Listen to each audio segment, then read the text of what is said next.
Pierre-Olivier, il reste exactement 2 semaines avant le scrutin Ouais. et les libéraux sont toujours en avance. Ça plane pour moi, et aussi ce que Mark Carney doit Ouais. chanter dans son véhicule en sillonnant les comtés en ce moment. Parce que, regardons ensemble, Sophie, l'agrégation des différents sondages et les projections de sièges telles que colligées par Canada 338. Ce qu'on constate, c'est que la tendance, elle s'est cristallisée autour des libéraux qui sont en territoire majoritaire avec 190 sièges projetés.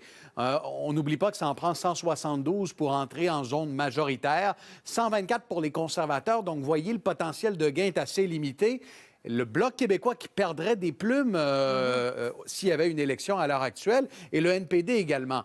Le NPD perd beaucoup de sièges en ce moment en Ontario et c'est au profit des libéraux. On le verra dans un moment. Et regardez au Québec les projections de sièges. Vous voyez le Bloc qui perdrait à peu près une quinzaine de sièges, surtout au profit des libéraux de Mark Carney. Donc, à 2 semaines de l'élection, il y a encore bien des choses qui peuvent survenir, mais la tendance, elle est claire et on le constate de sondage en sondage, Sophie. Oui, poursuivons sur les luttes au Québec. Là. Le Bloc qui pourrait perdre des plumes dans le Grand Montréal. Oui, notamment sur la Couronne Nord et la Couronne Sud. On va regarder la carte avec les résultats de la dernière élection. Et si on plonge dans la grande région de Montréal, Sophie, voyez, l'enclave rouge, c'est Montréal, c'est l'île Jésus, donc Laval. Mais si on sort et puis qu'on regarde des circonscriptions comme Terrebonne, Thérèse de Blainville, même Longueuil et dans les Laurentides aussi, c'est là que se dessinent des luttes serrées entre les libéraux et les bloquistes.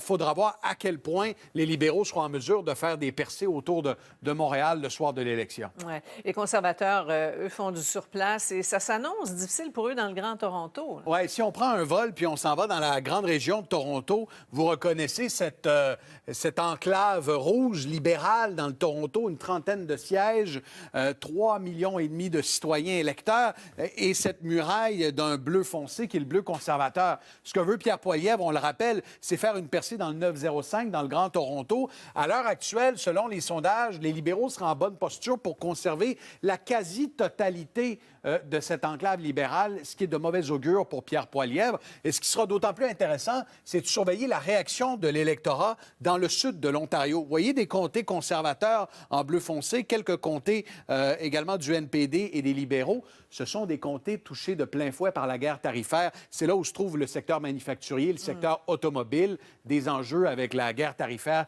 qui risquent de faire bouger les plaques tectoniques en Ontario, Ouais. Sophie. Toujours très éclairant. Merci, Pierre. Il n'y a pas de quoi.